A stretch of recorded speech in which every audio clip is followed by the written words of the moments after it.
February month and होने जा रहा है और टेम्परेचर दिन में 28 से 30 और रात में 14 से 15 होने लगा है। यानी कि मौसम में गर्माहट शुरू हो गई है और जैसे ही रात का टेम्परेचर 14 से 15 को टच करता है, नीम जो है वो नींद से जागकर अपनी ग्रोथ शुरू कर देते हैं, फ्लावरिंग के लिए तैयार होने लग जाते हैं। तो ऐसे वक्त पर जहां हमें साइन मिल रहे हैं कि एडेनियम अब जाग रहे हैं, तो हमें एडेनियम प्लांट के लिए क्या करना चाहिए, ऐसे कौन से काम करने चाहिए जिससे हमारा प्लांट जो है वो बेहतर ग्रोथ करे और बहुत ढेर सारी फ्लावरिंग करे। तो आज के वीडियो में आपको कुछ ऐसी ही एडेनियम केयर की जानकारी मिलेगी जो आपको फरवरी मार्च में करना चाहिए। फरवरी तो अब बीत चुका है, लेकिन मार्च आपका पूरा बाकी है, जहां पर आप अपने एडेनियम प्लांट में ये सारे काम कर बहुत ढेर सारे फ्लावरिंग पा सकते हैं। जब टेम्परेचर हाई होता है तभी ये काम करता है। तो देखिए, सबसे पहले मैं इस एडेनियम प्लांट को आपको दिखा रही हूँ।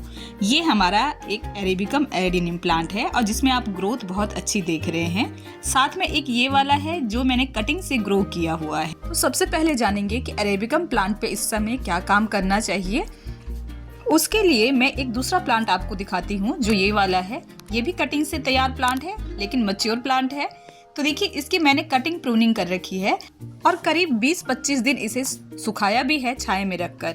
और आप इस तरह की वीडियोस देखते होंगे जिसमें प्लांट्स को निकालकर सुखाया जाता है। मैंने भी सुखाया है। अगर आपने मेरी ही वीडियो देखी है तो अब जानकारी के लिए आपको बताऊं कि अब जो है आप प्लांट को इतने लंबे समय तक नहीं सुखाएं।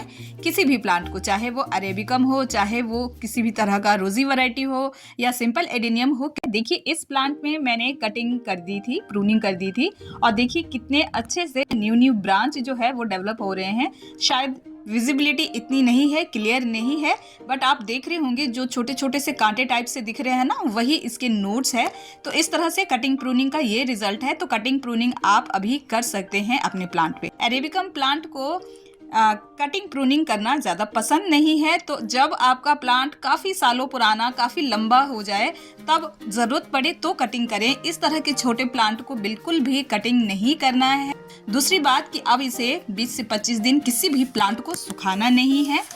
अब तीसरी बात जो करना है बहुत ज़रूरी, वो है इस तरह से आपको प्लांट को बाहर निकालना है। तो अगर आपका मिट्टी के पॉट में है तो बहुत ही सेफली आप प्लांट को बाहर निकालें ताकि आपका प्लांट भी बाहर आ जाए, उसके रूट भी डिस्टर्ब ना हो और साथ ही आपका पॉट भी बच जाए। तो देखिए, ये थोड़ा सा जो है सख्त हो रहा था, तो मैंने साइड से इस तरह से टूल की मदद से मिट्टी को हल्का कर, तो देखिए बहुत ही अच्छे से ये प्लांट जो है वो बाहर निकल आया है। और अब हमें इसकी सभी जो मिट्टी है जो इस पे लगी हुई है, जो इसका सॉइल मिक्स है, वो हमें हटा देना है और हटाकर इसे 1 से 2 दिन हमें ड्राई कर लेना है। सिर्फ 1 से 2 दिन, वो भी सिर्फ इसलिए कि प्लांट में कोई फंगस हो तो वो खत्म हो जाए, हम अपने प्लांट को चेकआउट कर लें। अभी तक आपने 2 ऐसी बात जानी जिसे हमें प्लांट पे नहीं करना है और एक ऐसी बात जानी जिसे हमें प्लांट पे करना ही करना है। अब चौथी बात जिसे हमें प्लांट पे करना है वो है प्रूनिंग करना। प्रूनिंग करने के लिए हमें एक शार्प कटर की ज़रूरत है। मैंने यहाँ पर एक ब्लेड लिया है। आप कोई नाइफ, कोई कटर कुछ भी ले सकते हैं, लेकिन ध्यान रहे जो भी चीज़ आप ले रहे हैं या तो वो एकदम न्यू हो, जैसे मैं ये ब्लेड ले रही हूँ, या फिर आपका जो भी टूल है वो पूरी तरह से स्टेरिलाइज हो। अगर ज़रा सा भी फंगस आपके टूल पे रहेगा तो आपके प्लांट को फंगस लग सकता है, आपका प्लांट खराब हो सकता है। तो देखिए, अब हमें प्रून कितना करना है। तो जहाँ से आपकी ये पहली कटिंग हो रखी है, जहाँ पे ये 3 ब्रांच आप देख रहे हो, वहाँ से लगभग 1 से 1.5 इंच ऊपर मैं इस तरह से प्रून करूँगी। तो देखिए, इस तरह से प्रूनिंग हो गई है। प्रूनिंग करने के बाद जो बहुत ज़रूरी काम होता है वो होता है अपने प्लांट के इस कटे हिस्से पर जहां हमने प्लांट को घाव दिया है, उस घाव को भरना। अगर इस कटे हिस्से पर आप इस तरह से फंगिसाइड अप्लाई नहीं करेंगे तो आपका प्लांट यहीं से डाइबैक होकर पूरी तरह से खराब हो जाएगा। एक बोनस टिप्स, ये जो कटिंग आपको मिली है, इस कटिंग को आपने फेंकना नहीं है, इसे आप ग्रो कर लें, जिससे आपके पास एक बहुत अच्छा मैच्योर प्लांट आपको तैयार मिलेगा। मेरा ये प्लांट भी इसी मेथड से तैयार किया हुआ है। अब 5वां काम, प्लांट को रिपोर्ट करना। तो देखिए, रिपोर्ट करने के लिए जब भी आपका प्लांट किसी भी पॉट में इस तरह से भर जाए, कंजेस्टेड हो जाए, तो उसको नया पॉट दें। एडेनियम प्लांट के लिए इस तरह के पॉट को चुनें जिसकी हाइट कम हो और चौड़ाई ज्यादा हो। मेरे इस पॉट की हाइट लगभग 4 से 5 इंच की है। इस तरह के पॉट्स में ड्रेनेज सिस्टम भी बहुत बढ़िया रहता है। चलिए जानते हैं छठा काम कि प्लांट को हमें रिपोर्ट करना है, तो उसके लिए एक बेहतरीन सॉइल मिक्स हमें तैयार करना होगा। प्लांट के लिए भोजन तैयार करना होगा, जिसके लिए आप यहाँ देख रहे हैं अलग अलग चीजें मैंने रखी हुई है।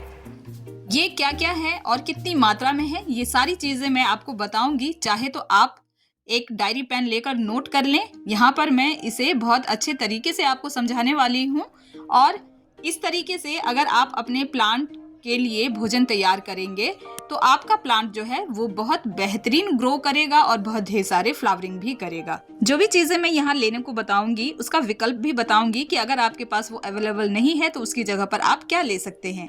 तो देखिए, सबसे पहले मैं यहाँ पर ले रही हूँ सिंडर। ये जो मैं सिंडर ले रही हूँ ये बारीक से थोड़े से बिल्कुल बड़े हैं, तो इस सिंडर की जगह पर आप ले सकते हैं दिया या ईंट का जो चूरा होता है, जो मैंने 20% लिया है। इसके बाद 20% मैं ले रही हूँ ये बारीक सिंडर, और इसकी जगह पर आप बालू जो बजरी जैसा होता है, मोटा सा ब्राउन कलर सा, उसको। तो इस तरह से 40% का कंपोजिशन आपने यहाँ पर देख लिया। 20% मैं ले रही हूँ राइस हस्क। अगर ये आपको नहीं मिलता है तो आप परलाइट भी ले सकते हैं। इसके बाद मैं यहाँ पर ले रही हूँ 20% इस तरह से सैंड, जिस सैंड के अंदर जो मिट्टी, ये इसमें 10% मिट्टी है और 10% एकदम बालू है। आप इसको देखकर ही समझ सकते हैं कि ये किस तरह का है। ये जब मैंने नया एडेनियम प्लांट लगाना शुरू किया था उस समय का मेरे पास जो सॉइल मिक्स है वो है। तो ये मैं इसमें ऐड कर रही हूँ 10% मिट्टी और 10% बालू। मैं हमेशा अपने एडेनियम प्लांट में मिट्टी जरूर रखती हूँ। मिट्टी जो है अलाइव होती है तो वो मुझे एडेनियम प्लांट के लिए परफेक्ट रहता है। इसके बाद मैं 10% ले रही हूँ यहाँ पर चारकोल, कोयला ले रही हूँ मैं। ये जो कोयला है ये आपको कहीं भी मार्केट में आराम से मिल जाएगा। इसमें जो एडेनियम प्लांट है वो बहुत अच्छे से ग्रो करता है और ये एंटी फंगल टाइप का भी काम करता है। इसके बाद मैं ले रही हूँ 10% ही इसमें वर्मी कंपोस्ट, जो नाइट्रोजन के लिए हमारे प्लांट के लिए बहुत बेहतरीन है, क्योंकि इसके मिलने से ही प्लांट में जो है वो अच्छी ग्रोथ होगी और तभी हमें अच्छी फ्लावरिंग मिलेगी। लेकिन मैं इसे सिर्फ 10% ले रही हूँ क्योंकि अभी हमें प्लांट से फ्लावरिंग पहले चाहिए। नापने के लिए जिन पॉट्स को मैंने लिया है सभी इक्वल है। 10% वाला मैंने छोटा पॉट लिया है ताकि आप आराम से समझ पाए। कुछ चीज़ों की मात्रा अगर ऊपर नीचे भी हो जाती है तो कोई प्रॉब्लम नहीं है, क्योंकि साल में एक बार हम इसे फीड कर रहे हैं। साथ में कुछ और चीज़ों को ऐड करना है, जिसमें सबसे पहला है फंगीसाइड। क्योंकि एक प्लांट के लिए ये भोजन तैयार हो रहा है तो इसमें जो मैं फंगीसाइड ले रही हूँ लगभग पौना चम्मच मैंने ले लिया है। इसके बाद मैं इसमें नीम खली डाल रही हूँ। 2 चम्मच मैं इसमें नीम खली का ऐड कर रही हूँ। नीम खली से हमारे प्लांट में निमेटोड जैसी बीमारी नहीं लगेगी। इसके बाद मैं इसमें रॉक फॉस्फेट का इस्तेमाल कर रही हूँ, जो कैल्शियम और फास्फोरस रिच फर्टिलाइजर है। प्लांट को कैल्शियम की जरूरत तो है ही स्ट्रॉन्ग बनने के लिए, साथ ही साथ फास्फोरस चाहिए फ्लावरिंग के लिए, तो मैं इसमें 2 चम्मच इस्तेमाल कर रही हूँ। जो लोग अपने प्लांट में बोन मिल का इस्तेमाल करते हैं वो यहाँ पर बोन मिल इस्तेमाल कर सकते हैं। इसके बाद मैं इसमें ले रही हूँ प्रॉम फर्टिलाइजर, जो फास्फोरस रिच ऑर्गेनिक मैन्योर है और ये हमारे प्लांट के लिए बहुत बेहतरीन काम करेगा। ये प्लांट में जड़ों को डेवलप करेगा। जैसे आप डीएपी जानते होंगे, तो डीएपी जैसे देते हैं ना प्लांट में, उसी तरीके से आप इस प्रॉम को दे सकते हैं। ये ऑर्गेनिक है, आप इसकी जगह डीएपी का भी यूज कर सकते हैं। तो देखिए, इस तरह का जो भोजन है हमें एडेनियम प्लांट के लिए तैयार करना है, जिसमें एडेनियम जो है वो बहुत अच्छे से ग्रो करेगा और बहुत बेहतरीन ग्रो करने के बाद हमें बहुत ढेर सारे फ्लावरिंग देगा। तो ये जो साल में एक बार ये काम है ना, हमारे एडेनियम प्लांट पे बहुत जरूरी से करना चाहिए। चलिए, अब इसके बाद हम इस तरह से प्लांट में कुछ इस तरह से टाइनी रूट्स जो रह गए थे उन्हें हटा देते हैं। प्लांट को अब हमें फाइनली रिपोर्ट करना है, तो जो टाइनी रूट्स है उसे हटाने से हमारे प्लांट में जो मेन रूट्स है, जो मोटी स्टेम्स है, वो अच्छे से डेवलप करेंगी। तो इस तरीके से आपके प्लांट में जो भी टाइनी रूट्स अगर ज़्यादा हैं तो उन्हें कुछ हद तक हटा लें। टाइनी रूट्स को हटाने के बाद फंगीसाइड लेकर जहाँ जहाँ से आपने कट लगाया है उन सभी जगह पर आपने फंगीसाइड का अप्लाई कर देना है। जहाँ जहाँ भी कट लगता है फंगीसाइड का अप्लाई करने से वहाँ से प्लांट में फंगस नहीं लगता और प्लांट आपका सेफ रहता है। अब हमारा प्लांट जो है वो पूरी तरह से लगने के लिए तैयार हो गया है। चलिए, अब हम इसका पॉट तैयार कर लेते हैं। क्योंकि ये एक बोनसाई पॉट है, इसमें काफ़ी सारे होल्स हैं, तो इसे हमें कवर करना बहुत ज़रूरी बनता है। मैं यहाँ पर इस बड़े से सिंडर के टुकड़े से कवर कर रही हूँ। आप इसकी जगह दिए का टुकड़ा, कोई ईंट का टुकड़ा, कुछ भी रख सकते हैं। बस होल्स को आपने कवर कर लेना है ताकि जो हमारा मीडिया है वो बाहर ना जाए और पानी अच्छे से ड्रेन आउट हो जाए। अब इसके ऊपर हम सॉइल जो हमने तैयार किया है वो भरेंगे। लगभग 1.5 इंच के आसपास आप इसमें सॉइल भर लें या अपने पॉट के अकॉर्डिंग भरें। आप 2 इंच 3 इंच भी भर सकते हैं। तो इस तरीके से मैंने इसमें लगभग अपने पॉट में 1.5 इंच के आसपास मैंने इसमें सॉइल भरा है। जब सफिशिएंट सॉइल आप भर लें फिर आप इसके ऊपर प्लांट को रखें। आप पहले चेक कर लें कि आपका प्लांट जो है आपके पॉट के अकॉर्डिंग सही से बैठ रहा है। बस इस तरह से चेक करने के बाद आपको सही लगता है, फिर आप उसके ऊपर से जितना भी आपने सॉइल बनाया है वो उसमें फिल करें और आपका प्लांट जो है वो लगकर तैयार हो जाएगा। प्लांट हमारा अच्छे से लगकर तैयार हो गया है।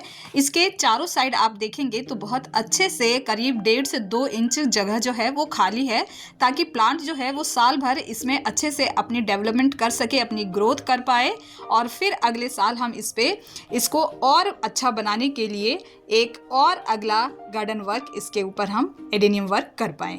तो चलिए, हमारा प्लांट जो है वो लगकर तैयार हो गया है। अब ज़रूरत है प्लांट को वाटरिंग करने की। तो प्लेन वाटर में 1/2 चम्मच फंगीसाइड मिलाकर प्लांट को वाटरिंग करें। वाटरिंग आपने इस तरीके से करना है कि वाटर जो है आपके पॉट में पूरी तरह से हर जगह पर जाना चाहिए। अगर आपके पॉट के नीचे इस तरह से वाटर जो है वो ड्रेन होने लग जाए तो समझिए कि पानी जो है वो पॉट में हर एक जगह पर पहुंचा है, जिससे आपका प्लांट जो है वो अब अच्छे से ग्रोथ लेगा और अच्छे से डेवलपमेंट करेगा, नए शूट्स निकालेगा और बहुत सारी फ्लावरिंग करेगा। इस वाटरिंग के बाद जो आप सेकंड वाटरिंग करेंगे वो तभी करेंगे जब आपको पूरी तरह से आपका सॉइल मीडिया ड्राई दिखे। इसी तरीके से आपने हमेशा ही एडेनियम को वाटरिंग करना है। गर्मियों का टाइम आ रहा है तो आप इसमें रेगुलर बेस पे वाटरिंग कर सकते हैं, लेकिन तब जब आपके ऊपर की सॉइल सूखी हुई दिखे। एडेनियम के सभी केयर के ऊपर बात हो गई है। एक बात रह गई सनलाइट की, तो उसके ऊपर बात करते हैं।